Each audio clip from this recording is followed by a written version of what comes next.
കുട്ടികൾക്ക് social media നിരോധിക്കുന്ന ആദ്യ രാജ്യമായി ഓസ്ട്രേലിയ. 16 വയസ്സിൽ താഴെയുള്ള കുട്ടികളുടെ സോഷ്യൽ മീഡിയ ഉപയോഗം നിരോധിക്കുന്ന ബില്ല് ഓസ്ട്രേലിയൻ സെനറ്റിൽ അവതരിപ്പിച്ചു. TikTok, Facebook, Snapchat, Reddit, X, Instagram എന്നിവയുൾപ്പെടെയുള്ള പ്ലാറ്റ്ഫോമുകളിൽ 16 വയസ്സിന് താഴെയുള്ള കുട്ടികൾക്ക് അക്കൗണ്ടുകൾ പാടില്ലെന്ന് നിയമ ഭേദഗതി വ്യക്തമാക്കുന്നു. കുട്ടികൾ സോഷ്യൽ മീഡിയ സേവനങ്ങൾ കൈകാര്യം ചെയ്യുന്നത് തടയുന്നതിന് ടെക് കമ്പനികൾ തന്നെ സുരക്ഷാ നടപടികൾ കൈക്കൊള്ളണം. നിയമം ലംഘിക്കപ്പെട്ടാൽ കർശനമായ നടപടികൾ നേരിടുന്നതിനോടൊപ്പം തന്നെ വലിയ പിഴയും അടയ്ക്കേണ്ടി വരും.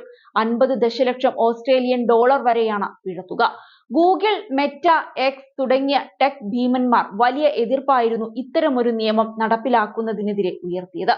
ഓസ്ട്രേലിയൻ പാർലമെന്റിലും ഒരു വിഭാഗം എതിർപ്പുമായി രംഗത്ത് വന്നു. ഇതോടെ വോട്ടെടുപ്പിലൂടെയാണ് നിയമം പാസാക്കിയത്. 19-നെതിരെ 34 വോട്ടുകൾക്കാണ് സെനറ്റ് ബിൽ പാസാക്കിയത്. ബുധനാഴ്ച ജനപ്രതിനിധി സഭ 13-നെതിരെ 102 വോട്ടുകൾ നിയമത്തിന് അംഗീകാരം നൽകിയിരുന്നു. പിഴ ചുമത്തുന്നതിന് മുൻപ് നിരോധനം നടപ്പാക്കുന്നതിനായി സോഷ്യൽ മീഡിയ പ്ലാറ്റ്ഫോമുകൾക്കായി 1 വർഷത്തെ സമയം അനുവദിക്കും. മാസങ്ങൾ നീണ്ട പൊതു ചർച്ചയ്ക്കൊടുവിലാണ് പ്രധാനമന്ത്രി ആന്റണി അൽബാനീസ് ബില്ല് പാർലമെന്റിൽ അവതരിപ്പിച്ചത്. കുട്ടികളിൽ സോഷ്യൽ മീഡിയയുടെ സ്വാധീനം മോശം രീതിയിൽ പിടിമുറുക്കുകയാണെന്നും അദ്ദേഹം വ്യക്തമാക്കി. കുട്ടികൾക്ക് നിരോധനം ഏർപ്പെടുത്തുന്നതിനോടൊപ്പം തന്നെ സ്വകാര്യത സംരക്ഷിക്കുന്നതിനായി കൂടുതൽ നിർദ്ദേശങ്ങളും നിയമ ഭേദഗതിയിലുണ്ട്. പാസ്പോർട്ടുകളോ ഡ്രൈവിംഗ് ലൈസൻസുകളോ ഉൾപ്പെടെ സർക്കാർ നൽകിയ തിരിച്ചറിയൽ രേഖകൾ നൽകാൻ ഉപയോക്താക്കളെ നിർബന്ധിക്കാൻ പ്ലാറ്റ്ഫോമുകൾ അനുവദിക്കില്ല.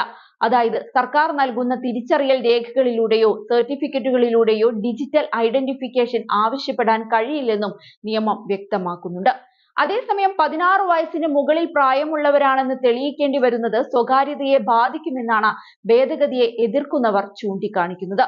ഭരണപക്ഷത്തെയും പ്രതിപക്ഷത്തെയും പ്രധാന പാർട്ടികൾ നിരോധനത്തെ പിന്തുണയ്ക്കുമ്പോഴും ഇത് കുട്ടികളിൽ പെട്ടെന്ന് ഉണ്ടാക്കിയേക്കാവുന്ന ആഘാതത്തെ സൂചിപ്പിച്ചുകൊണ്ട് നിരവധി ശിശുക്ഷേമ പ്രവർത്തകരും രംഗത്തു വന്നിട്ടുണ്ട്.